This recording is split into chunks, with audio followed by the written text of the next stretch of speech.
दोस्तों नमस्कार। इधर भारत की राजनीति में तो उथल पुथल मचा ही है, उस पर तो हम बहुत जो है आपसे चर्चा करते हैं। अंतर्राष्ट्रीय राजनीति में भी उथल पुथल मचा हुआ है। जब से ट्रंप आए हैं तब से दुनिया में रोज नई खबरें आती जा रही हैं। पहले कभी पनामा पे कब्जा करना है, तो ग्रीन आइलैंड पे कब्जा करना है, तो कनाडा को अपना जो है 51वां राज्य बनाना है। ये सब बातें तो जो है कर ही रहे थे ट्रंप। उन्होंने एक काम किया कि मेरे आने के पहले जो है ऑफिस ज्वाइन करने के पहले जो है गजा युद्ध समाप्त हो जाना चाहिए और यूक्रेन का युद्ध में समाप्त करवा दूंगा। इस पर भी जो है खूब उन्होंने बातें की। हालांकि गजा युद्ध में शांति समझौता उन्होंने करवा दिया है, सीज फायर चल रहा है और जो है फर्स्ट फेज कंप्लीट लगभग होने को है। सेकंड फेज जो है वो कंप्लीट होने की बात पर चर्चा होनी है। लेकिन साथ में यूक्रेन युद्ध वाला बात जो सबसे जो है विश्व में चौंकाने वाली बात है। जैसे कभी कभी आप लोगों को लगता नहीं है कि किसी ने कहा चलो हम तुम्हारी तरफ से हैं, अगर तो कोई बोलेगा तो मैं बताऊंगा। आपने किसी के बल पे लड़ाई तो छेड़ दिया, या आपने अपने बचाव में, अभी मैं आगे भी करूंगा, थोड़ा सा उदाहरण दे देता हूँ। भाई मान लिया किसी के बल पे आपने कहा कि मैं लड़ जाऊंगा और पता लगा कि वो जाके आपके विपक्षी से मिल जाए, फिर क्या होगा? आपके साथ तो धोखा हो गया। यही धोखा यूक्रेन के साथ हो गया। जब जो है रसिया ने यूक्रेन के कुछ क्षेत्रों पे कब्जा किया, यह कह के कि जो है वो रसियन भाषी लोग वहाँ ज़्यादा रहते हैं और जो है रसिया का जो है संस्कृति उससे मिलती जुलती है, ये रसियन हिस्से में होना चाहिए। पहले तो 2014 में क्रीमिया पे हमला किया, उसके पहले जॉर्जिया पे कब्जा। तो फिर ये जैसे उसने जो है यूक्रेन के कुछ क्षेत्रों पे हमला किया, तैसे यूरोप और अमेरिका ने यूक्रेन का साथ दिया। यूरोप का नाटो सदस्यों ने और जो है क्या कहते हैं कि अमेरिका ने साथ दिया, क्योंकि यूक्रेन नाटो का सदस्य बनना चाह रहा था। रसिया नहीं चाह रहा था कि हमारे पड़ोस तक नाटो का वो आ जाए, कि हमारे यहाँ से जो है नाटो निगरानी रखे, यूरोपीय कंट्री हमारे उस पर जो है निगरानी रखें। तो कहने का तात्पर्य यूक्रेन पे जैसे उसने हमला किया तो बाइडेन सत्ता में थे अमेरिका में, उन्होंने भरपूर मदद किया और यूरोपीय संघ ने भी भरपूर मदद किया, नाटो ने भी भरपूर मदद किया। यहाँ तक कि जो यूक्रेन, रसिया को ये लगता था कि हम एक हफ्ते में युद्ध जीत जाएंगे, 3 साल होने को हैं, 3 साल से यूक्रेन लड़ रहा है। लेकिन जैसे ही अमेरिका में ट्रंप आए, ट्रंप तो तुरंत पलट गए। तुरंत America first, great America again, ये नारा दे करके जो है ट्रंप अमेरिका में आए। उन्होंने सबसे पहले तो जो है प्रवासियों को निकालना चालू कर दिया। यहाँ तक कि जो ग्रांट अमेरिका देता था अन्य देशों को, उसको बंद कर दिया। सभी देशों पर टैरिफ लगाना शुरू कर दिया। तो अमेरिका की नज़र गई कि यार यूक्रेन पे तो हमारा खर्चा हो रहा है और यूक्रेन से हमें मिलेगा क्या? तो उन्होंने यूक्रेन से कहा कि ऐसा है कि आपके जो अर्थ मटेरियल हैं, जो रेयर अर्थ मटेरियल हैं, जो खनिज संपदा है, उससे हमसे जो है 50% की जो है समझौता कर लीजिए। 50% खनिज का उपयोग हम करेंगे, क्योंकि $300 अरब हमारा लग चुका है। उसकी भरपाई कैसे होगी? नहीं तो हम मदद नहीं करेंगे। यूक्रेन बिना अमेरिका के मदद के कैसे जो लड़ाई लड़ेगा? अब यूरोप जो है परेशान। यूरोप सोच रहा है कि अब तो हमको अलग कर दिया, और अमेरिका जो इसके लिए बहुत बैठकें हुई। यहाँ तक कि यूक्रेन तो राजी भी हो रहा है कि अगर स्थायी शांति की हमको गारंटी मिले, नाटो का हमको सदस्य बनने का मौका मिले, तो हम जो है बातचीत करने के लिए भी तैयार हैं। यूक्रेन तो सरेंडर कर दिया। लेकिन सबसे बड़ी दिक्कत, यूक्रेन को बिना शामिल किए अमेरिका और रूस सऊदी अरब में मीटिंग कर चुके हैं युद्ध समाप्त करने के लिए। तो अब तो युद्ध समाप्ति की ओर है, लेकिन इसमें जो खिलाड़ी हैं वो किस तरीके की चाल चल रहे हैं, इसको जो है आज देखिए कि एंड गेम के तरफ तो है यूक्रेन का युद्ध, लेकिन उसमें हर खिलाड़ी जो है अपने अपने दांव आजमाने को तैयार है। वो बड़ा पसोपेश में है कि हो क्या। यूक्रेन तो फंस गया। सीनियर ने कहा कि हम साथ देंगे, वो आज सीनियर साथ छोड़ दिए, अमेरिका ने साथ छोड़ दिया। यूरोप की अपनी समस्या है। यूरोप जो है सोचता है कि हमारे नाटो सदस्य देशों पर भी ये जो है रसिया कल को कब्जा करने की बात करेगा। तो इस जो पुराने सोवियत यूनियन में थे, जो सोवियत यूनियन का 1991 में जब बिखराव हुआ तो जो छोटे छोटे देश बन गए, तो यूरोप के संघ में शामिल हो गए, वो नाटो के संघ में है। तो उसको लगता है कि नाटो जो है, नाटो के देशों पर भी जो है ये रसिया जो है कल को आंख दिखा सकता है। इसलिए यूरोप तो बड़े असमंजस में। यहाँ तक कि अभी मैक्रो जो है गए थे मुलाकात करने मोदी से, सॉरी, मैक्रो जो है फ्रांस के राष्ट्रपति जो है मुलाकात करने गए थे अमेरिका के राष्ट्रपति ट्रंप से। ट्रंप ने प्रेस कॉन्फ्रेंस में जब कहना शुरू किया कि हमने जो है यूक्रेन को बहुत पैसा दिया जो है और यूरोप का पैसा तो उसको मिल जाता है, तो उन्होंने उनको रोका नहीं। 60% खर्चा तो हम उठा रहे हैं और हम भी उसी तरीके से पैसा दे रहे हैं जिस तरीके से आप दे रहे हैं। लोन या ग्रांट के ही रूप में यूरोप भी दे रहा है, ऐसा नहीं कि जो है आप डोनेशन दे रहे हैं और हम भी डोनेशन दे रहे हैं। तो ऐसी कंडीशन में क्या कहते हैं कि कई लोग फंसे हैं और रूस तो बस तमाशा देख रहा है। हालांकि रूस की भी आर्थिक अर्थव्यवस्था बहुत खराब है। रूस पर जो है इतने प्रतिबंध लग चुके हैं, रूस में तमाम बहुत से देश व्यापार नहीं कर रहे हैं, रूस की मुद्रा भी जो है वहाँ आर्थिक व्यवस्था इतनी खराब है कि रूस भी नहीं चाहता कि यूक्रेन में युद्ध को अब और आगे बढ़ाया जाए। लेकिन रूस ये चाहता है कि जो कब्जा उसने कर लिया है वो जो उसके पास रहे। लेकिन यूक्रेन को डर है कि आज इतना कब्जा किया है, कल और आगे भी कब्जा कर सकता है ना। अब देखिए कि जो ये रस्साकसी के बीच में जो लिखा जा रहा है, जो पटकथा लिखी जा रही है, उसमें कौन क्या इशारे कर रहा है, कौन पाला बदल रहा है, कौन दूसरे से लहर शांत होने का इंतजार कर रहा है, यहाँ कौन खुद को एवेंजर समझ रहा है तो कौन थानोस समझ रहा है। एक बात तो साफ है कि विषाद पर सभी अपनी अपनी आखिरी चालें चल रहे हैं। अमेरिका भी चल रहा है, यूक्रेन भी चल रहा है, रसिया भी चल रहा है और यूरोप भी चल रहा है। जब ट्रंप से एक जो है बात पूछा गया, ट्रंप ने जो यूक्रेन के राष्ट्रपति को जो है तानाशाह बोल दिया। उन्होंने बिना चुनाव के जो है वो राष्ट्रपति बने हुए हैं। जब जो है यूक्रेन ने खनिज संपदा में समझौता करने से थोड़ा सा आनाकानी की तो उन्होंने उसको तानाशाह बोल दिया। तो एक पत्रकार ने पूछा कि आप जो पुतिन को क्या मानेंगे, पुतिन को तानाशाह मानेंगे? तो कहे नहीं अभी आगे देखते हैं कि कैसा क्या होता है ना। तो अमेरिकी राष्ट्रपति डोनाल्ड ट्रंप का सिर्फ एक बयान यह बताने के लिए काफ़ी है कि यूक्रेन युद्ध का पूरा प्लॉट जो है कितना तेजी से बदल रहा है। जो अमेरिका कल तक हर स्थिति में यूक्रेन के साथ खड़ा रहने की बात करता था, वहाँ नए राष्ट्रपति डोनाल्ड ट्रंप ने कुर्सी में कम बैक करने के साथ ही पाला बदलने के संकेत दे दिए। वहीं दूसरी तरफ रूसी राष्ट्रपति व्लादिमीर पुतिन ने भी ट्रंप को एक इशारा भेजा है। पुतिन ने जो है 24 फरवरी को कहा कि वह जो यूक्रेन की जो जमीन कब्जा किए हैं वहाँ जो है अमेरिका को खनिज के निवेश के लिए तैयार है। अमेरिका और अन्य विदेशी पार्टनर जितनी दूरी पर उनका कब्जा है, 20% ज़मीन पर कब्जा है यूक्रेन के रूस का, वहाँ जो है खनिज संपदा पर जो है निवेश करने के लिए अमेरिका आ जाए। उन्होंने आमंत्रण दे दिया, एक तरह से अमेरिका को लालच दे दिया कि आ जाओ भैया, करो जो तुम उससे चाह रहे हो हमसे करो, है ना। पुतिन ने एक टेलीविजन पर दिए बयान में कहा कि रूस हमारे नए क्षेत्रों में भी दुर्लभ पृथ्वी धातुओं के भंडार विकसित करने पर अमरीकियों सहित विदेशी पार्टनर्स के साथ काम करने के लिए तैयार है। अब मालूम है कि पुतिन का इशारा जो है, रूस का इशारा जो है यूक्रेन में जो रूस नियंत्रित जमीन है उसी की तरफ था। यूक्रेन के जिन क्षेत्रों पर रूस ने सैन्य बलों की मदद से कब्जा किया हुआ है इस समय, उसी का जिक्र उन्होंने किया था। तो इसमें एवेंजर जो एड गेम में अमेरिका जो कैप्टन शामिल हो रहा है और अमेरिका जो यूक्रेन में समझ लीजिए एक तरह से सिविल वार भी करा सकता है, क्योंकि जब उन्होंने कहा कि चुनाव नहीं हुआ है, वहाँ भी विपक्षी पार्टियां हैं वो भी हमला यूक्रेन पे करेंगे, वो मतलब राष्ट्रपति जेलेंस्की पर करेंगे।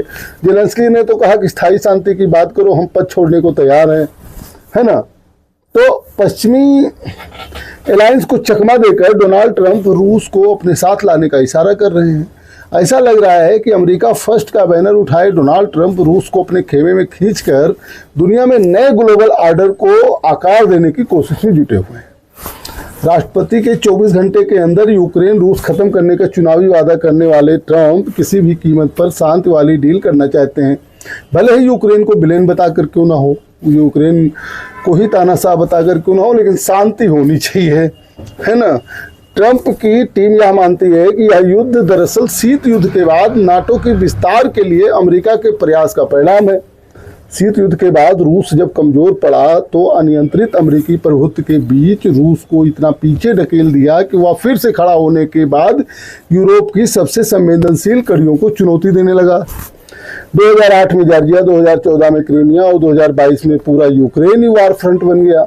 अब ट्रंप ये मानते हैं कि युद्ध यूक्रेन और रूस के बीच में खत्म होगा, लेकिन यूक्रेन को किनारे करके रूस से सीधे समझौता करना चाहते हैं। उनका कहना है कि कोई भी संधि सीधे अमेरिका और रूस के बीच होना चाहिए। उनके और पुतिन के बीच इसके लिए यूक्रेनी राष्ट्रपति जेलेंस्की को विलेन बताने से भी जो है कोई गुरेज नहीं कर रहे हैं। वहीं दूसरी ओर पुतिन भी जानते हैं, भले उन्होंने इन 3 सालों में यूक्रेन के 5वें हिस्से पर कब्जा कर लिया है, लेकिन यह युद्ध पहले से ही काफी महंगा साबित हो चुका है। इसे और आगे खींचने की उनकी इच्छा नहीं है कि बनी बनाई बात को पुख्ता कर लिया जाए, इसीलिए जो वो अमेरिका से समझौता भी करना चाहते हैं। इसी कवायद के रूप में उन्होंने रूसी कब्जे वाले यूक्रेनी इलाकों में अमेरिका और तमाम विदेशी पार्टनर्स को मिलने के लिए न्योता भी भेजा है। वह जानते हैं कि इससे कब्जे को वैधता मिलेगी और कुल मिलाकर मामला जो है भिन्न भिन्न का रहेगा, यानी जीतने का रहेगा। यूक्रेन के ऊपर सबसे ज्यादा मार पड़ी। एक तो उसके देश पर कब्जा किया है और उसकी मदद करने के बाद फिर पीछे हट गए। फिल्मों में यही होता है ना, हमें यकीन करने की पूरी फिल्म में भले ही जो है हीरो कितना भी पिट जाए, लेकिन यह उम्मीद रहती है अरे अभी उठेगा, अभी उठेगा, अभी उठेगा। लेकिन इतना पीटने के बाद रूस से इतना पीटने के बाद अब यूक्रेन को लगता नहीं कि वो उठेगा। यूक्रेन में तो स्थिति दूसरी है। जेलेंस्की को न सिर्फ युद्ध के मैदान में हार का सामना करना पड़ रहा है, बल्कि ट्रंप की ट्रोलिंग की मार भी झेलनी पड़ रही है। अब अमेरिकी राष्ट्रपति ने जेलेंस्की को तानाशाह तक करार दे चुका है, तानाशाह तक कह चुके हैं। जेलेंस्की ने यहाँ तक हिंट दे दिया कि दरअसल ट्रंप रूस के दुष्प्रचार के शिकार हो गए हैं। उनका रूस के साथ चल रहे शांति डील पर कोई प्रभाव ही नहीं है। यूक्रेन के लिए मुश्किलें केवल सामरिक मोर्चे पर नहीं है, युद्ध के ही मोर्चे पर नहीं है। ट्रंप तो यहाँ तक कहते हैं कि यूक्रेन को वो 350 अरब डॉलर वापस करने हैं जो कथित तौर पर अमेरिका ने युद्ध पर खर्च किए हैं।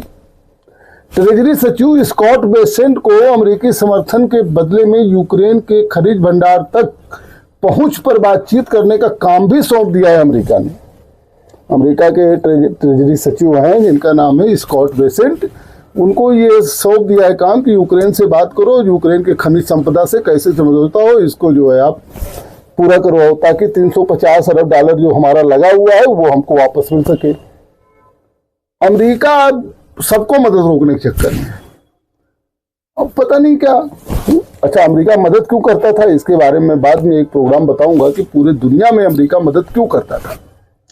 अब आज रूस कमजोर हो गया तो चाहता है, यहाँ तक कि ब्रिक्स कंट्री जिसमें भारत है, रसिया है, क्या कहते हैं कि ब्राजील है ना, ये 4-5 देश जो है मिल करके एक अपना जो है आपस में लेन देन अपने पैसे में एक नई मुद्रा बनाना चाहते, तो उस पर भी उसने कमेंट किया ब्रिक्स अगर डॉलर को किनारे करेगा तो हम 100% टैरिफ लगा देंगे। हो ही नहीं सकता। यहाँ तक कि प्रधानमंत्री गए थे, वहाँ अमेरिका के राष्ट्रपति का बार बार ये बयान आ रहा है कि हम ब्रिक्स टूट चुका है, ब्रिक्स है नहीं। चलिए, बहरहाल हम लोग इस पर बात करते हैं। अब इस पूरे गेम को रसिया और यूक्रेन और अमेरिका और यूरोप के समझिए, यूरोपीय देशों की हालत उस बच्चे की हो गई है कि जिसे सीनियर के दम पर तो अभी उदाहरण दिया था कि दूसरे मोहल्ले के बच्चों से लड़ाई तो कर ली, और लेकिन आखिर में सीनियर ही पारा बदलने लगा हो कि भाई यूरोपियन संघ अमेरिका के साथ मिल करके यूक्रेन युद्ध में तो शामिल हो गए, यूक्रेन को मदद करने लगे। अब अमेरिका ही पीछे हटने लगा तो फिर क्या होगा।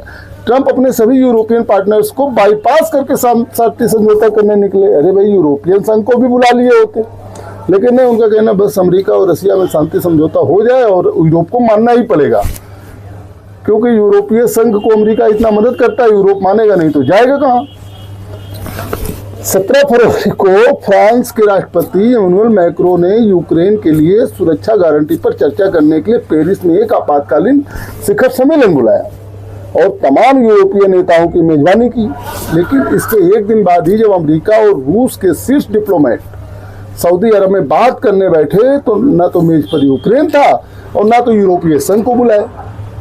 18 फरवरी को मीटिंग थी सऊदी अरब में अमेरिका और रूस की यूक्रेन युद्ध पर शांति की चर्चा करने के लिए।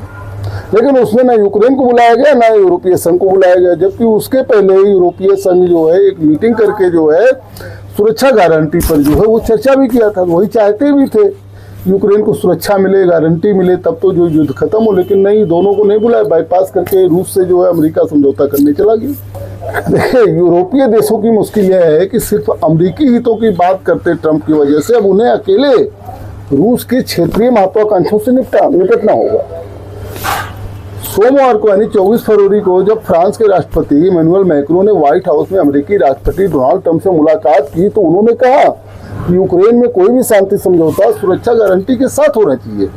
और वही फ्रेंको ने जो है, मैक्रो ने ये भी कह दिया था फ्रांस के राष्ट्रपति ने कि भाई 60% तो हम ही दे रहे हैं। उन्होंने कहा कि जो ट्रंप है, ट्रंप ने खुद किसी सुरक्षा गारंटी का जिक्र नहीं किया।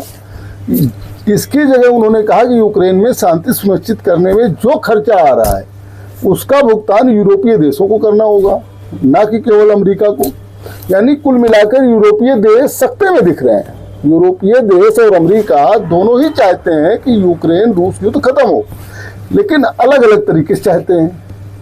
और यूरोपीय देश चाहते हैं युद्ध खत्म हो लेकिन यूक्रेन की सुरक्षा की गारंटी हो। वहीं अमेरिका चाहता है युद्ध तो समाप्त हो लेकिन जो खर्चा लगा है उसको यूरोपियन देश दे। अब बताइए, मतलब अमेरिका ने फंसा दिया, जबकि आक्रमण तो रसिया ने किया, लेकिन रसिया क्या करेगा इस पर कुछ नहीं। रसिया ने जो कब्जा कर लिया वो ठीक है। ऐसे तो कोई भी मजबूत देश किसी देश पे हमला करके कब्जा कर ले तो सही है। 1945 के बाद से तो साम्राज्यवादी नीति खत्म हो गई, लेकिन खुद ट्रंप की नीति में साम्राज्यवादी है। वो खुद ही कई देश पर कब्जा करना चाहते हैं। पनामा पे कब्जा करना चाहते हैं, कनाडा पे कब्जा करना चाहते हैं, ग्रीनलैंड पे कब्जा करना चाहते हैं, गजा पे कब्जा करना चाहते हैं। वो खुद ही कब्जा करना चाहते हैं। तो रसिया ने कब्जा कर लिया तो उनकी नीति से तो मैच करता है, तो फिर उनको क्या लेना देना। देखिए, अमेरिका इसलिए नहीं परेशान है कि रसिया और यूक्रेन का युद्ध हो रहा है। अमेरिका इसलिए परेशान है कि वो यूक्रेन को मदद नहीं करना चाहता। अच्छा, मदद ना करे तो भी ठीक है, यूरोपीय संघ मदद कर लेंगे, लेकिन वह यूरोपीय संघ को वही कहता है कि हम यूरोपीय संघ को मदद करते हैं, यूरोपीय संघ उनको मदद कर रहा है यूक्रेन को। मेरा पैसा तो ऐसे बेस्ट जा रहा है।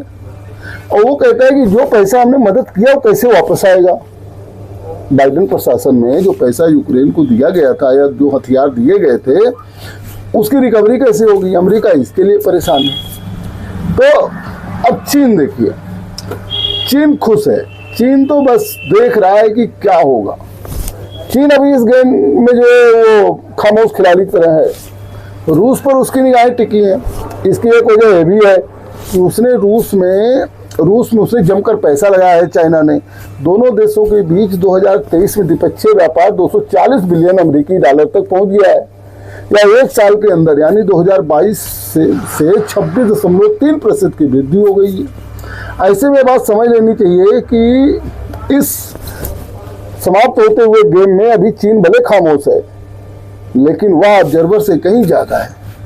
चीनी राष्ट्रपति शी जिनपिंग को उम्मीद है कि उन्हें भी उस मेज पर बैठाया जाएगा जिस पर रूस अमेरिका बैठकर शांति समझौते की बात कर रहे होंगे, लेकिन ऐसा हुआ नहीं। चीन को यह बात भी परेशान कर सकती कि एक बार रूस और अमेरिका अपने मतभेदों को दूर कर लेंगे, यूक्रेन में कुछ हद तक शांति हासिल कर लेंगे, तो ट्रंप अपना ध्यान चीन की ओर केंद्रित करने के लिए स्वतंत्र हो जाएंगे। तब वो रसिया पर भी दबाव बनाएंगे कि चीन का इतना साथ मत दीजिए या चीन से व्यापार कम करिए। कुछ हो सकता है कि अमेरिका नए व्यापार डील करे फिर रूस से। तो चीन अपनी स्थिति को समझ रहा है, क्योंकि चीन से ही ज़्यादा खतरा ट्रंप को भी है, अमेरिका को भी है, क्योंकि चीन जो है आज की तारीख में दूसरे नंबर की विश्व की अर्थव्यवस्था है और अमेरिका को चुनौती देने के बहुत करीब है, आगे भी निकल सकता है। तो बड़ा बुद्धि लगाते हैं नेता लोग। तो कुल जमा यह है कि पूरे जिस गेम प्लान में जो ये अभी गेम खत्म होने वाला है, डोनाल्ड ट्रंप वो दूरी बने हुए हैं जिनकी ओर सबने निगाहें टिकाई हुई हैं। चाइना ने भी, रूस ने भी, यूक्रेन ने भी, और खास करके यूरोपीय संघ तो बहुत परेशान है ना। याद रखनी चाहिए कि अंजाम सुखद ही हो। हम लोग तो ये उम्मीद करते हैं कि कुछ भी हो, अंजाम इसका सुखद होना चाहिए। वर्ल्ड ऑर्डर के इस रस्साकसी में कई ऐसे वेरिएबल हैं जो किसी भी मौके पर इस फिल्म का प्लॉट बदल सकते हैं। आयरन मैन थानोस से हाथ भी मिला सकता है और उनके लिए आई लव यू 3000 भी बोल सकता है। एक फिल्म का डायलॉग, एक फिल्म की जो है इनका कथा है। हालांकि क्या होगा ये तो देखने वाली बात होगी, लेकिन आज की तारीख में यूक्रेन में युद्ध को समाप्त करके या करवाने की दिशा में बढ़ के और ट्रंप इतना बोल के खुद भी अमेरिका फंस गया है। अमेरिका एक तरह से विश्व में यूरोपीय संघ से अपने संबंध नहीं तोड़ना चाहेगा, क्योंकि बहुत अच्छे पार्टनर हैं। हर अच्छे भले में जो यूरोपीय संघ उनका साथ देता है। चलिए देखते हैं क्या होगा आगे। देखते रहिए एमटी टॉक्स को। बहुत बहुत धन्यवाद।